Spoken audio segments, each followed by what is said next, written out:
자, 맹수들은 야성이 있어요. 맹수들, 사자, 또 호랑이,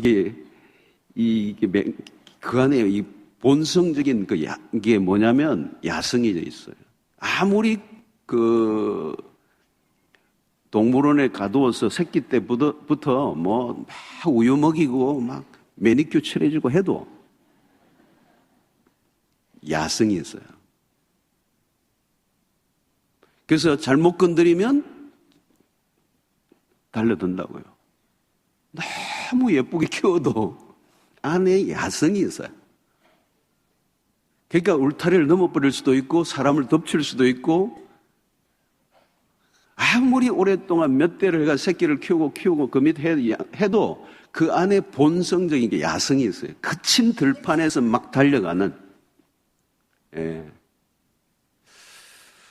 이 평소에는 잘 드러나지 않지만 적수가 생기면 정글의 맹주로서의 그 기품, 기질, 이런 게 드러나는 거죠.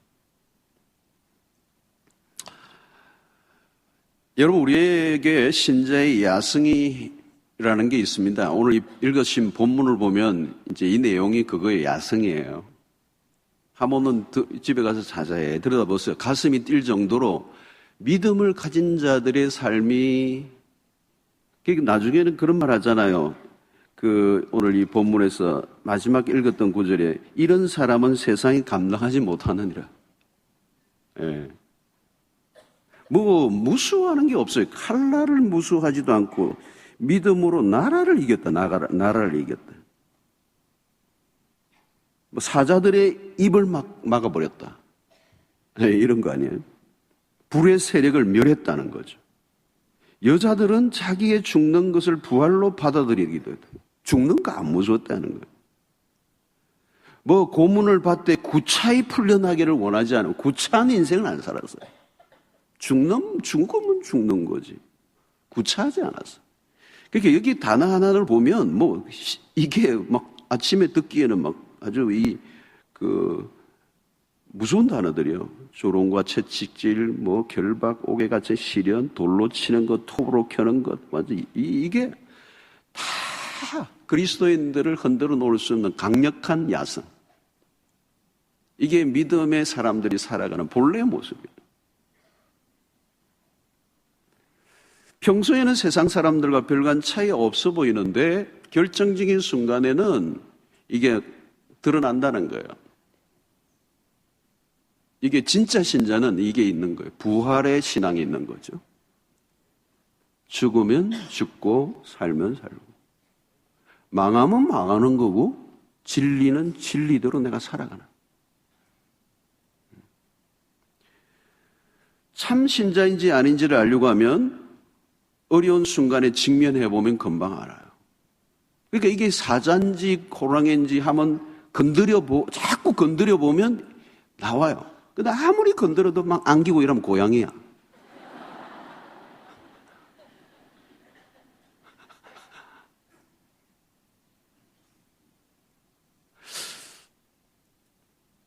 진짜 뭐가 도전이 오면 확 믿음이 살아나면 그건 진짜 신자란 말이에요. 그 안에 그게 야성이 있는 거예요. 오늘 우리의 믿음을 점검해 보아야 합니다. 야성이 있느냐? 믿음의 야성. 믿음은 야성을 가져야 돼요. 야성이 뭡니까? 어려움이 오면 더 강력해지는 게 야성이에요. 할렐루야. 이게 야성입니다. 어려움이 오면, 적수가 나타나면 진짜 본색이 나타나는 거예요. 그게 야성이에요. 온실속보다는 광야에서 더 어울리는 게 야성입니다. 그러니까 이 야성은 온실이 좋지가 않아요. 사람들이 막 먹을 거 주고 하는데 그게 호랑이를 죽이는 거예요, 사실은.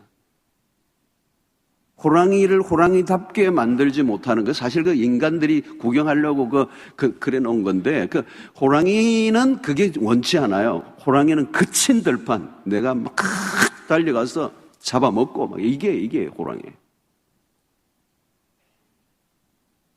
막 숨을 헐떡이고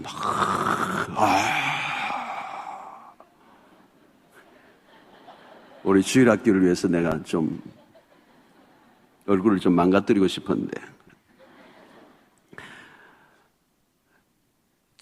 그러니까 어려운 환경에서 더 진가를 발휘하는 거. 그게 야성입니다.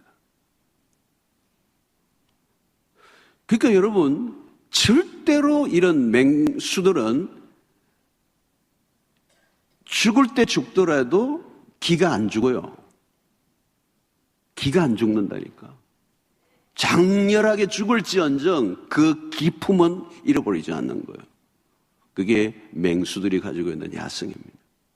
그런데 여러분, 오늘 히브리서 이에 나오는 모든 인물들이 또 그거예요. 절대 기에 안 죽어요. 절대로 약고 안 죽어요.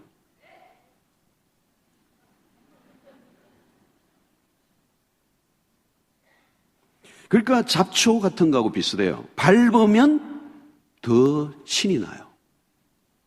밟아도 막 일어나는 거예요. 들풀처럼. 그런데 요즘 한국의 꽃들을 보니까요, 온실에서 많이 키웠는가 봐요. 제가 호주와 차이를 방에 놔둬도요 금방 시들어버려요. 호주의 그 꽃들은 오래 가요. 이렇게 좀 야생화 같은 게 좀 많거든요. 오래 가요. 굉장히 오래 가요. 안 시들어 잘. 그런데 한국 꽃들은 한 이틀만 하면.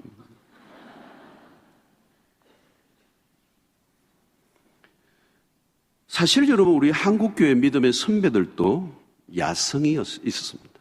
일제시대와 공산 이 전쟁을 치르면서 야성이 입증되었습니다. 우리 주기철 목사님이나 손양원 목사님이나 믿음의 많은 걸출한 인물들은 죽는 것을 안 두려워했습니다.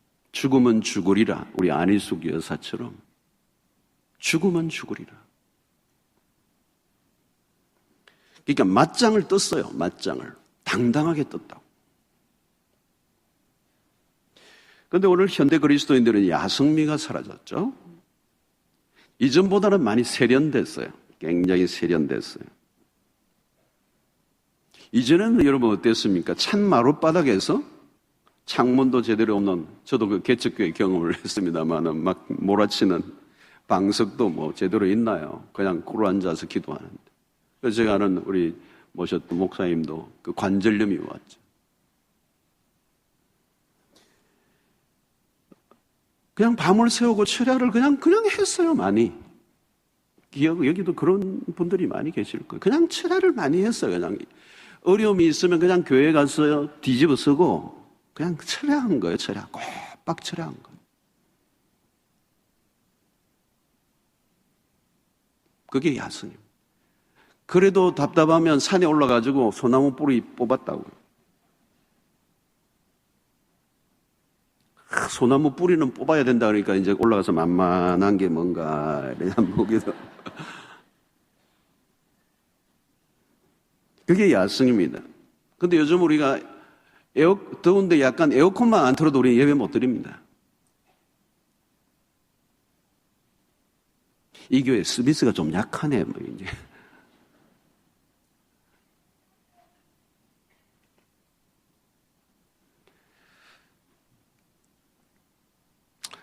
수없는 훈련 프로그램들이 있죠, 교회에. 우리는 아는 게 굉장히 많아졌습니다, 이전보다. 성경은 훨씬 더 공부 많이 한 편이고 좋은 신앙 서적도 많이 읽습니다. 집에 가면 전부 다 수료증이 몇 개쯤은 다 있습니다. 교회가 학교가 되어버렸습니다. 교회가 학교가 되어버렸어요. 학원. 다 공부하는 거예요, 공부. 공부를 하지 말라는 게 아닙니다. 굴학기에 많이 등록하세요.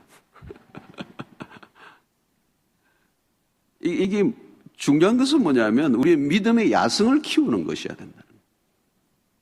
그래서 우리 이번에도 대학부도 그랬지만 지향마도 이제는 그냥 수련회를 해가지고 은혜 받는 것 그런 거 그것도 하되 막 좀 몰아세우는 거친 광야에 내보내는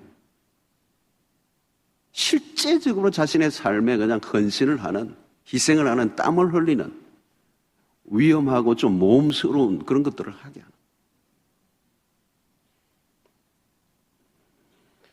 여러분, 우리가 이 야성이 사라져버리니까 이전보다 훨씬 더 아는 건 많은데 이 가분수잖아요. 그러니까 별일 아닌 것에 시험이 들어요. 교회 보면 다 시험이에요. 주보에 이름 빠졌다고 시험 들어요. 연말 되면요 힘들어요. 그럼 이름 빠졌는데 또 누구를 찾아오냐면 담임 목사님 찾아와요. 난 누군지도 모르는데. 서열만 바뀌어도 야단이에요, 교회 안에. 교회 안에 무슨 서열이 그렇게 많은지. 우리 교회 얘기 말고요. 다 교회가 비슷해요.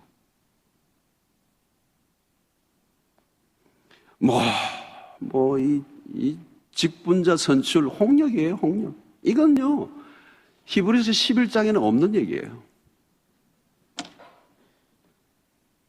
그럼 엿도 안 받고 먹는 거. 여러분, 타이틀 중요한 거 아니에요. 서열도 중요한 게 아니고 실력이 중요해요. 영적 실력.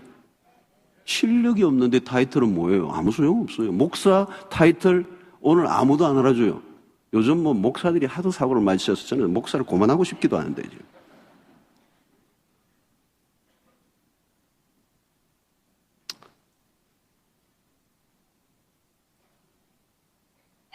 타이틀 중요하지 않아요.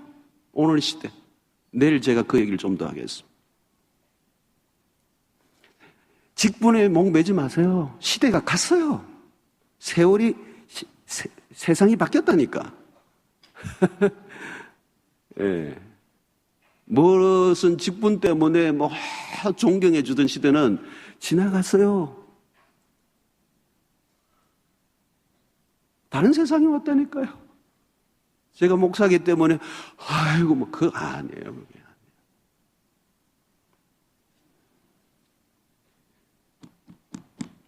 여러분, 거친 세상 속에서 세상과 타협하지 않고 믿음으로 승부를 거는 그것이 야성입니다. 그냥 온순하게 교회 안에서만 순종하는 것으로 끝나는 것이 아니라 세상 속에서 강력한 야성을 가진 신자로 살아가기 위해서 오늘 우리가 여기에 모인 겁니다. 믿음이란 무엇인가? 신자와 불신자를 가르는 결정적인 것입니다. 신자와 불신자의 차이가 뭐냐? 믿음을 가졌다, 믿음이 없다. 그거예요. 우리의 이름이 뭡니까? 신자.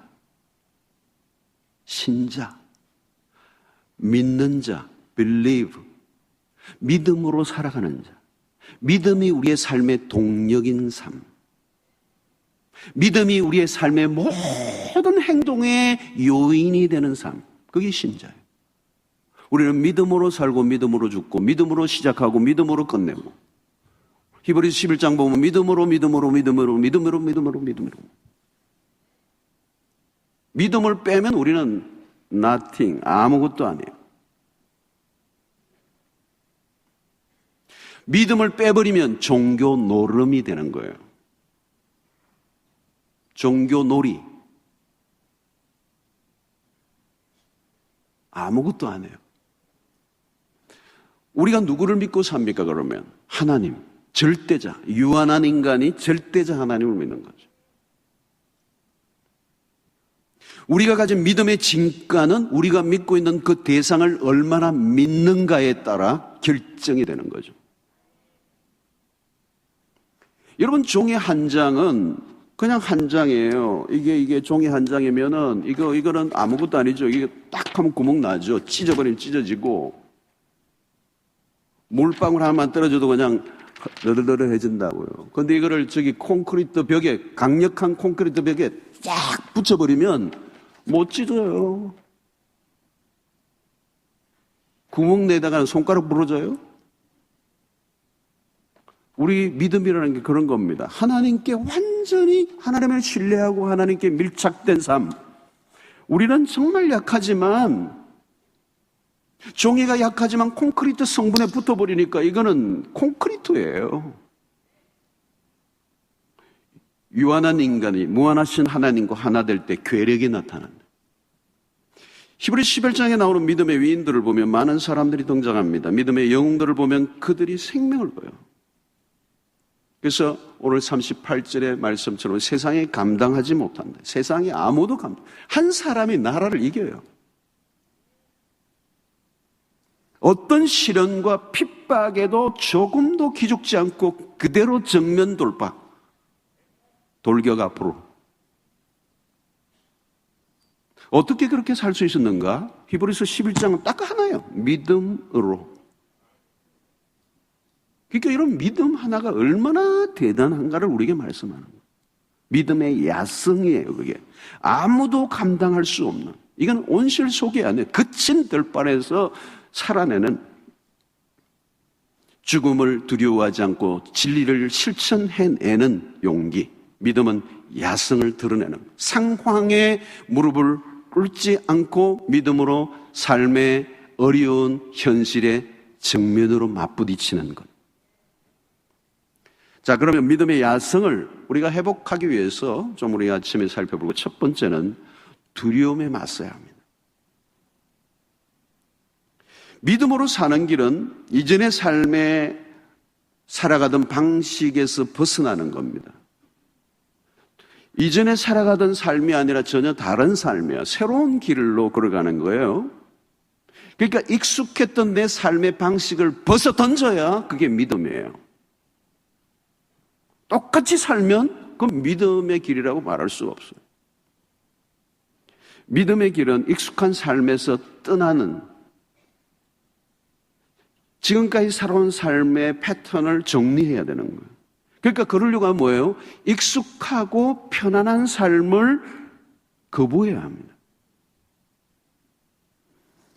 사람들은 새로운 길을 동경하면서 동시에 새로운 길을 나서지 못하는 이유가 뭘까요? 두렵기 때문에. 사람들은 변화를 원하지만 변화를 두려워합니다. 변화가 없는 삶을 살아가는 이유는 뭡니까? 현재의 삶을 고수하고 있기 때문에. 항상 무엇인가 믿음으로 살아보려고 하면 항상 무엇과 싸워야 되는, 두려움이라고 하는 것과 싸워야 돼요. 여러분, 실제로 믿음의 삶은 모험입니다. 모험을 거부하면 안주가 찾아오죠? 이전에 살았던 삶을 거부하고 전혀 다른 삶의 방식을 선택하는 게 모험인데, 문제는 두려움이에요. 믿음과 두려움은 같이 갈 수가 없습니다. 공존이 안 됩니다. 믿음의 길의 최대의 적은 두려움입니다. 믿음의 야성은 두려움에 맞서는 것입니다. 신자에게도 두려움이 오죠. 두려움이 전혀 없는 것은 아닙니다. 중요한 것은 두려움이 있지만 두려움을 넘어서는 그것이 야성이거든요. 믿음으로 살고 싶은데 두려움을 극복하지 않으면 별 수 없습니다. 야성은 두려움에도 불구하고 믿음의 길을 선택하는 용기죠. 두려움의 고비를 넘겨야 하는 것이죠. 두려움의 장벽을 넘어야 돼요.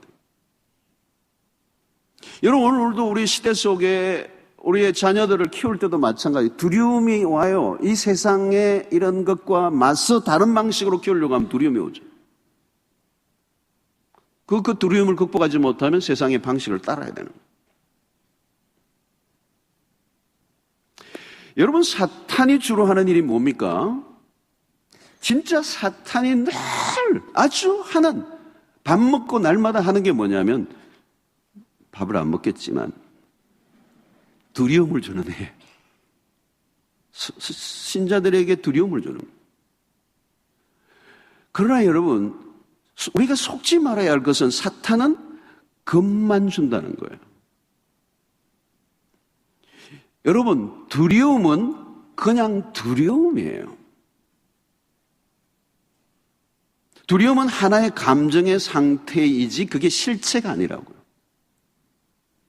이거를 여러분들이 기억하셔야 돼요. 두려움은 일어나지 않을 일을 앞당겨 마치 일어난 것처럼 여기는 자신의 감정의 상태일 뿐이라고요. 사탄은 거짓의 명수입니다. 일어나지 않을 일을 일어날 것처럼 확신을 심어주고자 하는 거예요. 부풀리며 과정을 합니다. 그래서 시도조차 못하도록 총공격을 하는 거죠. 거짓에 속아 두려움에 갇혀 빠져나오지 못하게 만듭니다. 속지 마십시오. 사탄은 두려움을 주는 영입니다. 로마서 15장 15절에 너희는 다시 무수하는 종의 영을 받지 아니하고 양자의 영을 받았으므로 우리가 아빠 아버지라 부르짖느니라. 너희는 다시 무수하는 종의 영을 받지 아니하고.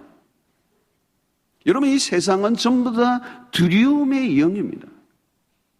세상의 종교도 두려움을 줍니다. 이 세상의 모든 것들 안에 두려움으로 장악합니다. 두려움은 믿음으로 살지 못하게 만듭니다. 두려움에 빠지면요, 모든 게 올 수도 없습니다. 올 수도 없. 야성은 고사하고 아무것도 못하고 들어눕게 되는 겁니다. 두려움은 모든 가능성을 다 빼앗아갑니다. 우리가 지난날 얼마나 많은 그 두려움의 영에 사로잡혀 살아왔는지 모릅니다. 신자들이라도 두려움에 걸려들면 무기력하게 되고요. 이게 심하면 정신병에 걸리는 겁니다.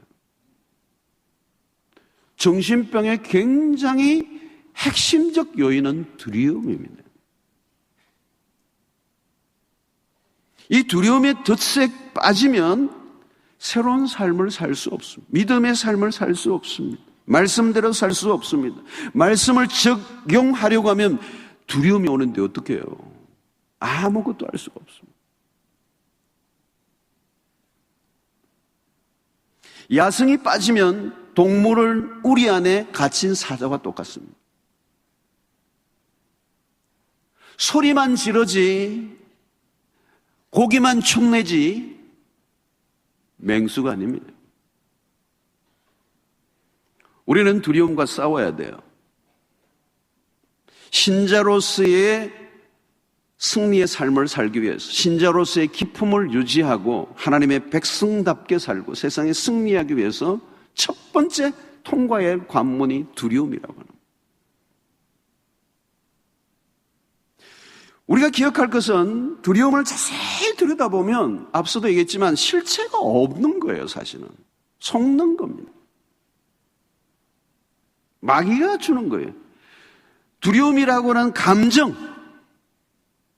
그 허약한 정신의 상태에 문제가 있는 거지, 일어나지도 않았는데 부정적인 그 생각에 빠져 가상의 시나리오를 스스로 부정적으로 사서 자기가 주인공이 되어 있는 거예요.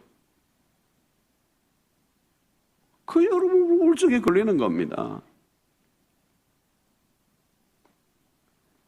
여러분, 두려움을 이겨내려면 일어나지 않은 모호한 상황에 주목할 것이 아니라 확실한, 분명한 하나님, 그분에게 초점을 맞춰야 하는 거예요. 상황에서 시선을 떼고 하나님에게로 시선을 옮겨야 하는 것입니다.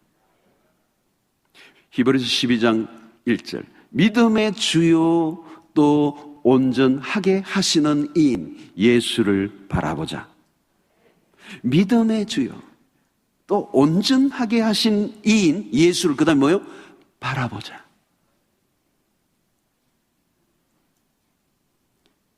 우리의 눈을 주님에게 고정해야 된다니. 여러분, 우리가 기도하는 게 뭐예요? 왜 눈을 감아요? 뭐 집중하기 위해서 이런 것도 있지만 세상의 상황을 주목하지 않고 예수 그리스도, 우리 하나님에게 집중하겠다는 거예요. 여러분, 기도 시간에 뭘 봅니까? 상황을 봅니까? 아니죠. 하나님을 바라보는 거예요. 그래서 여러분, 기도의 출발에 가장 중요한 것은 하나님 그분의 위대하심을 찬양하는 겁니다. 여러분, 어쩌면 우리의 기도 시간에 하나님을 하나님으로 찬양하고 그의 위대하심을 올려드리는 그 일에 그 기도가 푹 빠지면 나중에 기도 내가 하고 싶은 제목 다 잃어버릴 거예요. 아무 문제가 아니에요. 상황을 바라보고 있으면 두려워지게 돼 있습니다. 누구나. 여러분, 골리앗을 넘어뜨린 어린 다윗은 골리앗에게 시선을 고정하지 않았던 유일한 엘라 꼴짝이 한 사람이에요. 모든 이스라엘 장수들은 거대한 골리앗을 바라보고 떨고 있었습니다. 어떻게 하면 우리의 무기로 저를 물리칠 수 있을까? 자신들이 가지고 있는 것에 집중하고 있었습니다. 상황만 바라보면 누구나 두려움이 오게 돼 있어. 누구나 예외 없어. 그런데 엘라 꼴짜기에 하나님에게만 주목한 유일한 사람 다윗. 그는 형들의 도시락을 들고 전쟁터에 막 도착했습니다. 골리앗을 쳐다볼 시간도 없습니다. 그는 지금까지 양을 치던 들판에서 하나님의 임재를 경험하며 지내왔습니다. 사자와 곰의 발톱에서 건져내신 하나님을 다윗은 실제적으로 경험했습니다. 곰과 사자가 달려드는 데서도 하나님이 그를 도우사 양떼를 지키게 하신 그 하나님을 경험했던 다윗. 다윗의 시선을 가득 메우고 있던 화면은 오직 하나님이었습니다. 그의 눈에 비친 골리앗은 곰 한 마리. 그냥 곰 한 마리가 서 있는 것 같아요.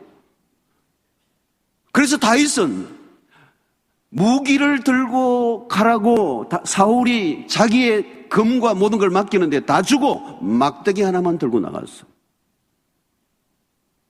이 싸움은 내가 치르는 게 아니고 하나님이 치르시는 거기 때문에 무기가 필요 없는 거예요.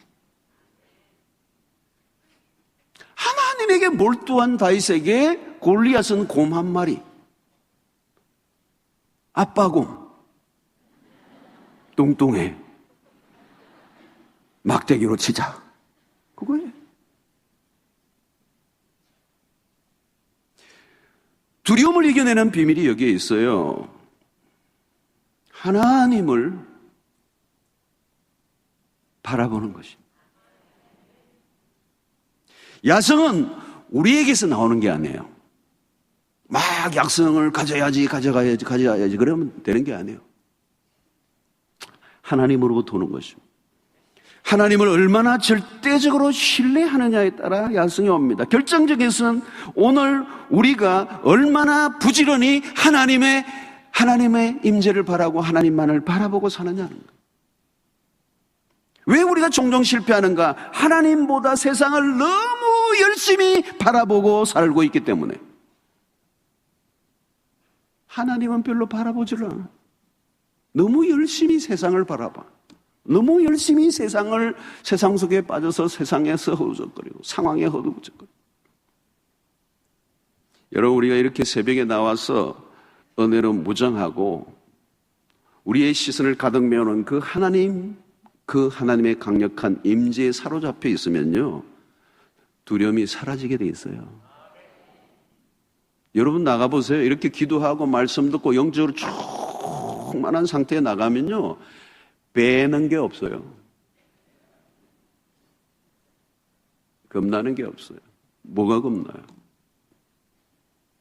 하나님의 처분대로 따르면 되는 거고, 나는 말씀대로 살면 되는 거고.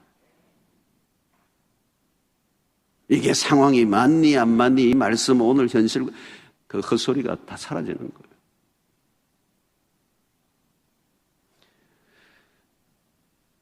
상황은 똑같은데 왠지 다른 감정, 자신감.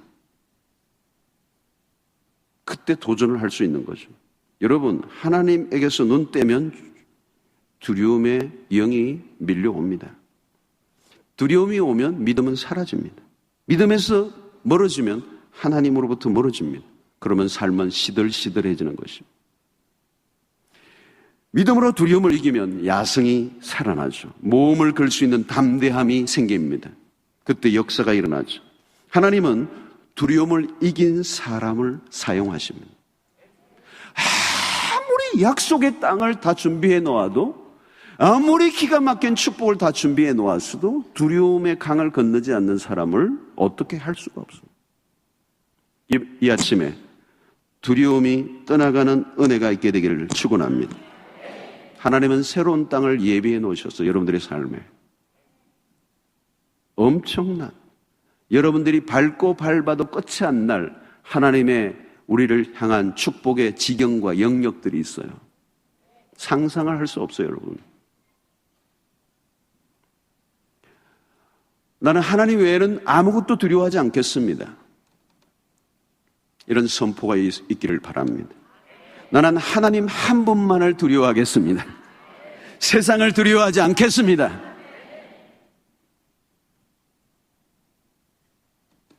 이 두려움이에요. 두려움. 믿음의 삶은 두려움과 싸우는 거죠. 그런데 두려움과 맞서 싸우려고 하면 하나님에게 주목하는 거예요. 그래서 여러분, 우리의 현실의 삶에 하나님을 주목하는 시간을 훨씬 더 늘려야 돼요. 두려움이 많으면 현실에서 빠져나오셔서 하나님에게 집중하시고 하나님이 내 삶의 시야를 가득 메우는 그 충만함을 경험하지 않고는 우리의 삶의 새로운 시도는 불가능한 거죠. 믿음의 삶은 불가능한 거죠. 두 번째로는 우리가 그 두려움을 극복하고 난 다음에는 뭐예요? 믿음으로 한계의 지점을 돌파해야 돼요.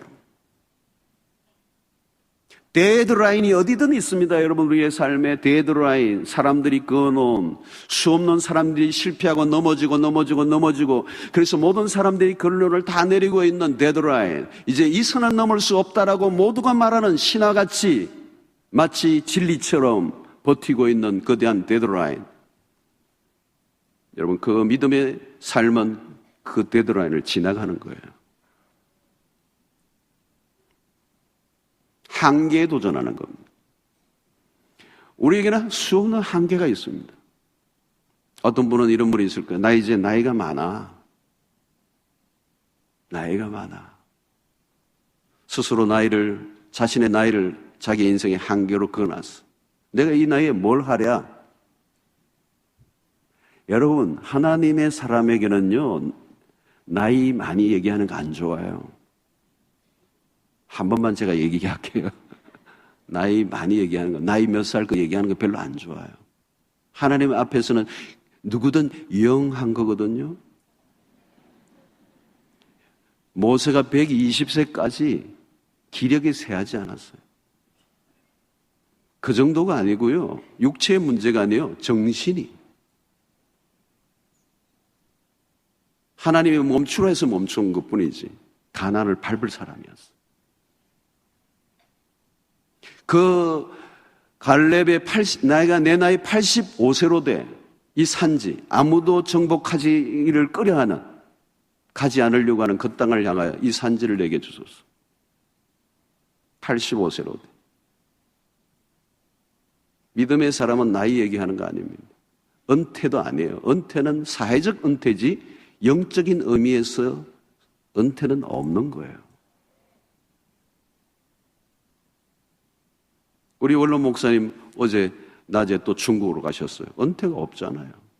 얼마나 멋있어요.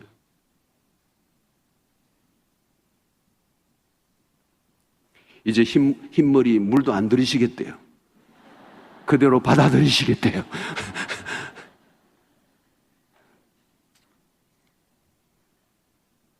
하나님이 서시면 쓰임을 받는 거지. 나이가 많아서, 나이가 적어서 그런 거는 우리의 얘기예요. My story.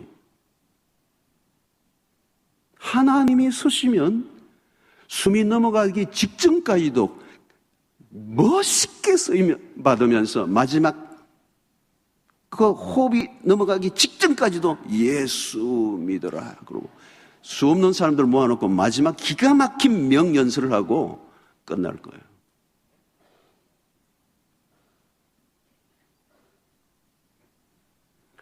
인생이 너무 아까워요. 1년도 너무너무 아까워요. 여러분, 무슨 한계가 있나요, 여러분? 난 돈이 없어. 돈이 없는 게 한계예요? No.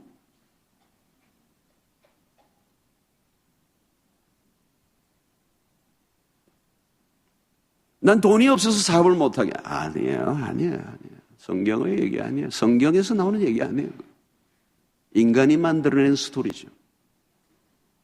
난 재능이 없어. 경험이 일천해. 다 우리가 맞는. 수없는 실패로 인하여 나는 내 삶에 자존감이 무너져 있는 그게 약점입니까? 여러분, 이것을 모두가 넘어서는 게 만드는 게 믿음입니다. 믿음으로 산다는 것은 그 한계에 도전하는 것입니다. 믿음의 특징은 현실에 안주하지 않는 것입니다. 믿음은 자신의 삶 가운데 무엇인가 변화가 일어나기를 갈망합니다. 현실에 대한 거룩한 불만족을 품고 사는 거죠. 보통의 사람들은 안정된 삶을 사는 게 목표인데 믿음의 사람들은 다른 거예요. 안정된 환경이 오면 오히려 믿음의 사람들은 새로운 일을 시작할 때가 되었다라고 하는 신호예요. 이게 믿음의 특징이에요. 신앙생활도 한 교회에서 오래 하다 보면 안정감이 와요. 그때 믿음은 빨간불이 켜진 거예요. 답보 상태예요. 땀을 흘리는 것보다 누리는 게 더 많아지면 항상 믿음의 삶에는 위기예요. 언제나 초심의 마음으로 늘 새로운 것에, 좀 더 어려운 것에 도전하지 않으면 내가 머물러 있거나 도태되고 있는 거예요.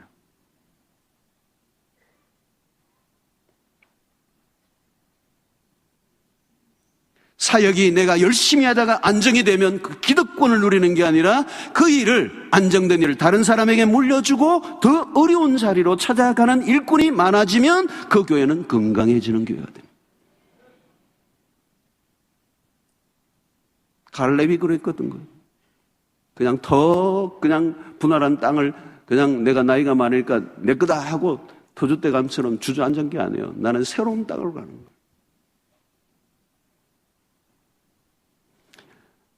믿음은 안정된 것을 거부합니다.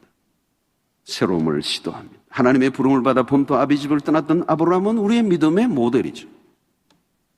우리가 믿음 얘기할 때 날마다 아브라함을 얘기합니다. 아브라함의 삶은 언제나 텐트를 쳤다는 사실, 장막을 쳤다는 것, 말뚝을 박지 않았다는 것, 심하게 박지 않았어요. 한계를 돌파하는 삶을 살지 않으면 현실의 벽에 갇혀 있습니다. 도전하지 않으면 결국 현실 안주로 갑니다. 우리는 자칫하면 현실에 눌러 앉고자 합니다. 누구나 편안하고 안정된 것을 좋아합니다. 금방 익숙해집니다. 그러나 한계에 도전하지 않는 삶은 일종의 정신적 장애 상태에 빠진 것입니다. 믿음으로 한계에 도전해야 합니다. 모두가 안 된다고 하는 곳에 도전하고 싶은 마음이 들어야 그게 정상입니다. 언제 기적이 일어납니까? 한계 지점을 향해 거침없이 밀고 나갈 때 기적이 일어나는 것. 홍해 앞에 선 이스라엘 백성들은 절대 한계였습니다. 파도가 넘실대는 바다 앞에까지 나갔습니다. 더 이상 갈 곳이 없습니다. 한계 지점 앞에서 모세의 믿음의 결단은 홍해를 갈라놓았습니다. 부딪혀야 돼요. 죽을 것 같은 데드라인에 머리가 터지던 하나님의 말씀이라면 목숨을 걸고 다가가다 보면 끝을 보려고 하면 그 끝 지점에서 기적이 일어나는 거죠. 사랑하는 성도 여러분, 우리는 모두가 연약합니다. 그러나 연약하다라고 하는 것을 머물러 있으면 안 되죠. 하나님의 능력을 의지하고 나가는 저돌성이 바로 야성인 것입니다. 늘 한계에 부딪힐 수밖에 없습니다. 때로는 계란으로 바위치 같은 상황에 빠질 때가 있습니다. 주변의 사람들이 무모한 짓을 하고 바보 같은 짓을 하고 그만하라고 야유를 할 때가 있습니다. 그러나 믿음이란 한계를 깨는 데 필요한 것입니다. 여러분, 현상 유지의 삶을 위해서라면 믿음이 과연 필요합니까? 별일 없이 편안하게 사는 게 목적이라면 믿음은 도대체 어디에 써야 하는 겁니까? 조용히 편안하게 살다 가는 것은 일종의 안락사입니다. 한 번뿐인 인생, 믿음으로 한계에 도전하고 용기 있는 선택과 결단으로 하나님이 주신 땅을 밟는 은혜가 있게 되기를 축원합니다. 믿음으로 눈을 뜨면요, 그리고 두려움이 사라지고 도전 정신이 가지면요, 이 세상에 익사이팅한, 흥미로운 할 일이 너무도 많아요. 새로운 세계가 열려요. 내 나이와 상관없이, 내가 지금까지 살아온 것과 상관없이 정말 신바람 나는 일들이 얼마든지 일어날 수가 있어요. 하나님, 우리는 주저앉기를 원치 않으세요. 믿음으로 도전하기를 원하세요. 자, 마지막 결론은 믿음의 이 야성을 삶 가운데 드러내야 합니다.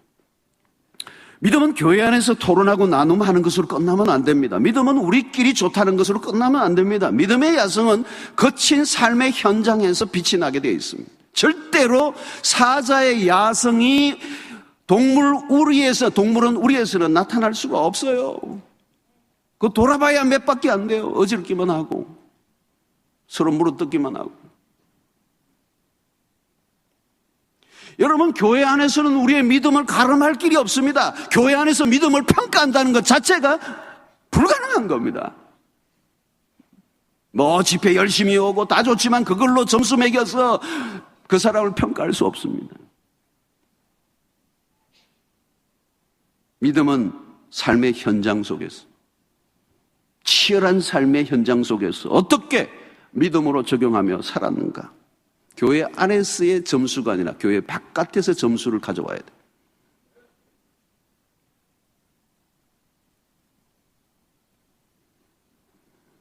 여러분, 믿음의 실체를 보려면 삶의 현장에서 믿음을 계속적으로 사용해 보아야 합니다. 믿음은 실제로 사용해야 진가가 드러납니다. 믿음은 머리의 작용이 아니라 몸의 작용에서 빛이 납니다. 믿음으로 살아가는 삶을 계속 살다 보면 그것이 점점 자신 안에 믿음이 점점 드러나며 활동성이 되는 거예요. 운동성이 되는 거예요. 적극성을 띠게 되는 것입니다. 그래서 여러분, 믿음의 삶을 계속 살아가고 적용하는 사람은요, 나중에 성격도 변해요. 소극적인 사람이 굉장히 이 적극적인 사람이 돼요. 저돌적이에요. 그냥 캄한, 아주 조용했던 사람도 굉장히 액티브한 사람이 돼요. 제가 원래 굉장히 소극적인 사람이었어요. 저는요, 사람들 앞에 서면요, 우물쭈물하고 사람 앞에 서는 걸 굉장히 두려워했던 사람이에요. 막 가슴이 쿵쿵쿵쿵쿵 뛰고. 제가 수영도 부목사로 있을 때도 그랬어요. 저녁 예배 올라가면 덜덜덜 떨렸어요, 저는 그때. 이게 말하기 불편한 진실인데. 그래서 우리 아내 보고 내 설교할 때가 기도를 많이 해달라고, 내 안 떨고 설교하게 해달라고. 진짜라니까. 그리고 막 저는 조용한 사람이에요. 얌전한 사람이에요. 뭐 어디 이렇게 나대고 막 설득 이런 게 아니에요. 아주 조용한, 아주 소극적인. 그런데 변했어요, 제가. 막 가슴에는, 그래서 저는 강이나 호수보다 바다를 더 좋아해요. 강은 캄한데 묵상에는 좋은데 저는 바다 쪽이에요. 파도가 막 거칠게 치는 거. 그래서 한 번씩 스트레스 쌓이면 파도만 보고 오면 시원해요. 파도도 좀 거친 거 막 이런 거. 그 제 안에 파도가 치고 있어요. 저는 언제나 제 안에 뭔가 꿈틀거리고 있어요. 용광로가 안에 있어요. 불이 막 붙고 있어요. 뭔가 현실에 안주하고 싶지 않은, 저는 편안하면 오히려 막 굉장히 그게 불만스러운 사람이에요.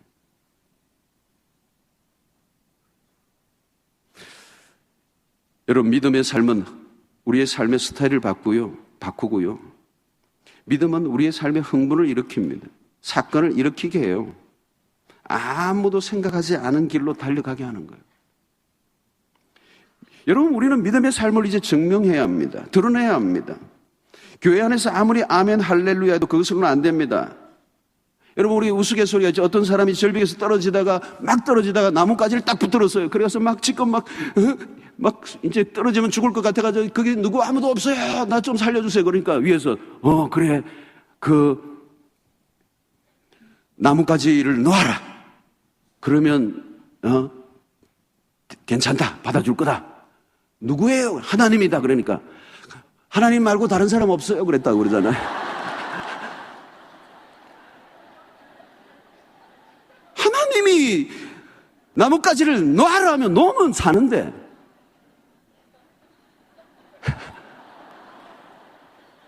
다른 사람 없어요. 그랬어요. 하나님 말고요. 다른 사람. 사랑하는 성도 여러분, 실제 상황이 닥치면 믿음이 온데간데 없어져요. 여러분, 하나님 진짜 믿습니까? 아니, 그냥 아멘 하지 말고 다시 한번 생각을 제대로 해보세요. 진짜 하나님 믿습니까? 진짜요? 주저하는 분이 몇 분 계시네. 여러분, 하나님을 믿는다고 하는데 사실은 안 믿는 사람 많아요. 너무 많아요. 말은 다 하는데 안으로 들어가면 안 믿어요. 우리의 삶의 능력이 나타나지 않는 이유는 하나님을 믿지 않기 때문에 주님의 제자들도 믿는다고 말은 하지만 믿지 않았어요. 풍랑에는 그 바다 위에서 주님이 주무실 때 풍랑이니까 제자들이 그냥 죽는다고 야단법석을 떨어요. 주님이 함께 계시는데 풍랑에 무슨 두려워해요. 그래서 막 깨우고 야단이잖아요. 그 믿음이 적은 자들아 어찌하여 의심하느냐. 주님이 타고 있는 배가 무슨 가라앉을까 봐, 주님이 익사를 당하실까 봐.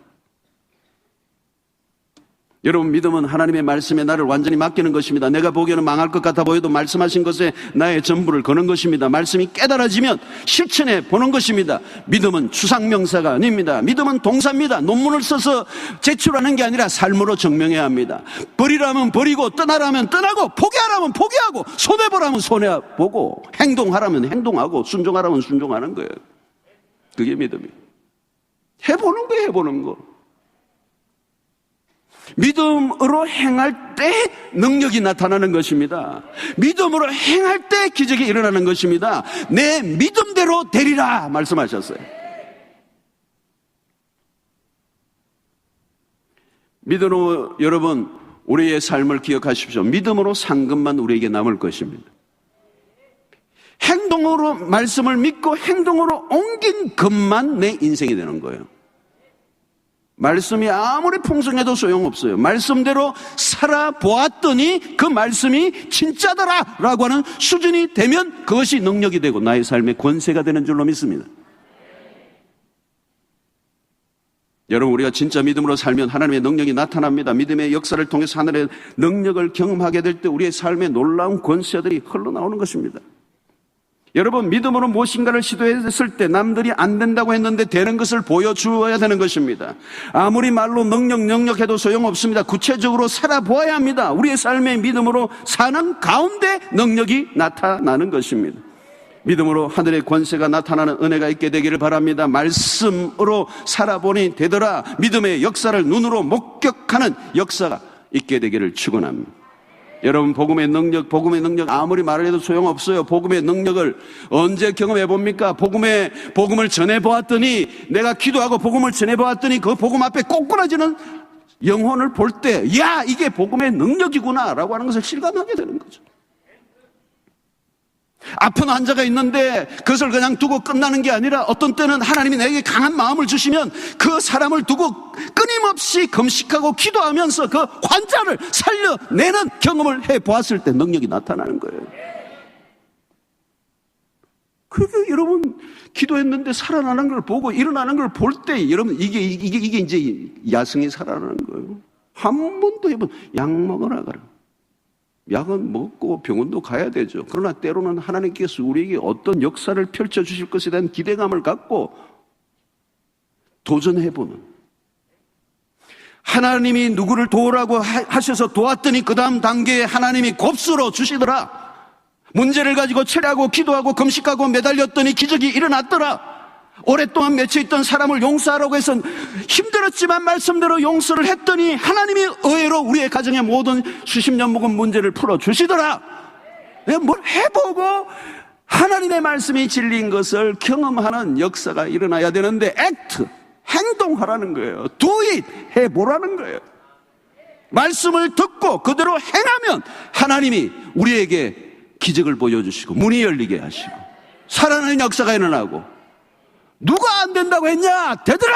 라고 선포할 수 있는 게 믿음의 야성입니다.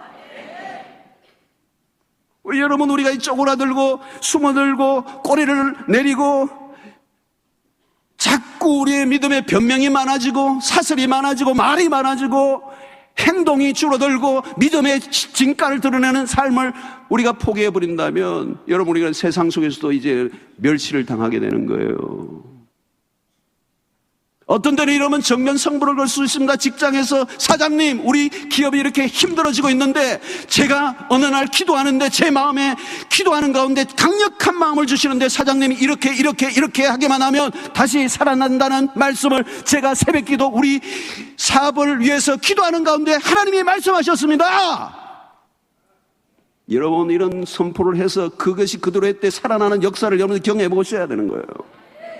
그냥 망했구나 이 사업도 이제 내가 다른 직장 옮겨야 되겠구나 이게 아니라, 하나님, 내가 여기에까지 내가 지금까지 먹고 살았는데, 우리까지 살았는데 이 기업이 살 길은 없습니까? 날마다 엎드려 기도하며 그 사장의 마음을 가지고 기도하면서 살려내는 하나님의 음성을 듣고 사장에게 모든 진단과 평가를 해주어서 그 기업이 살아나게 만드는 그런 역사가 일어나고, 내가 이 사업장을 이렇게 위해서 내가 사장은 아니지만 내가 이 직장을 위해서 40일간 때로는 아침 금식하며 기도했습니다 라고 하는 이 명승부를 거는,